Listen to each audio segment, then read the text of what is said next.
Oh man, that never gets old, and frankly, neither does this game, but there's an interesting story behind Resident Evil 4. It has nothing to do with viruses or zombies. In addition to all this bloodshed, there were other casualties on the road to this landmark game. Chief among them, the relationship between Capcom and Nintendo. This is the story of the rise and fall of the Capcom 5.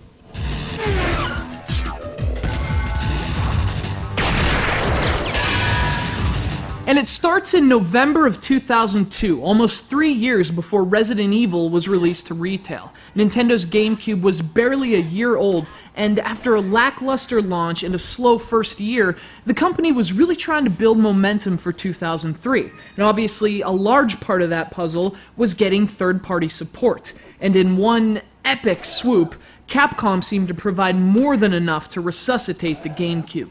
Or at least, they seemed poised to. At a surprise press conference, Capcom unveiled 5 new games, each stylish, each unique, each gorgeous, and each exclusive to the GameCube.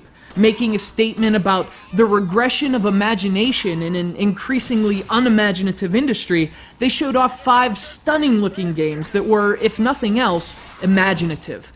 They were Beautiful Joe, PN3, Killer 7, Dead Phoenix, and of course Resident Evil 4. The Capcom 5, as they'd soon be labeled, a beacon of originality cutting through the prosaic darkness, and for Nintendo and their fans, a tragedy set in motion. Freeze! Zip freeze! Now Capcom slated each of the Capcom 5 for a 2003 release. Each of them, that is, except Resident Evil 4, which was given the ambiguous release date of 2000X. And while something like that may seem trivial, hindsight suggests something more. Maybe the fact that Resident Evil 4 was the immediate exception was a sign of things to come, an omen for the unfortunate fate that awaited the other 4.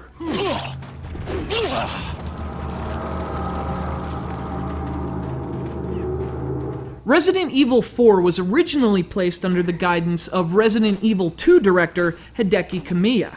Because the series had been faltering both critically and commercially, Kamiya's original vision for the game was really a radical departure from the prior games. In fact, it might have been too much of a departure, as Capcom pulled Kamiya from the Resident Evil 4 team and put him in charge of a different game, the first Devil May Cry. So when the development of the Capcom 5 began in 2001, Resident Evil 4 was reborn. A new version was underway and far enough along to be shown at the Tokyo Game Show in 2002. But like Kamiya's concept, this version would never come to fruition. This Fog version would be replaced with a Hooked Man version, shown by Capcom at E3 the very next year. Got something that might interest you. By now, you should notice a pattern developing here, because Capcom would go back to the drawing board again, continuing what had become a very long, and most importantly, very expensive development cycle. Now keep in mind, this was all happening not only while the Capcom 5 were also in development, but as Capcom found itself in serious financial straits. The company announced it planned to lose more than $103 million during the fiscal year 2002, mostly due to poor sales and extended development cycles. So as profitability was given a new emphasis within Capcom, resources had to be allocated to accommodate safer, more high-profile games. Games that would almost certainly sell more copies. Games like Resident Evil 4.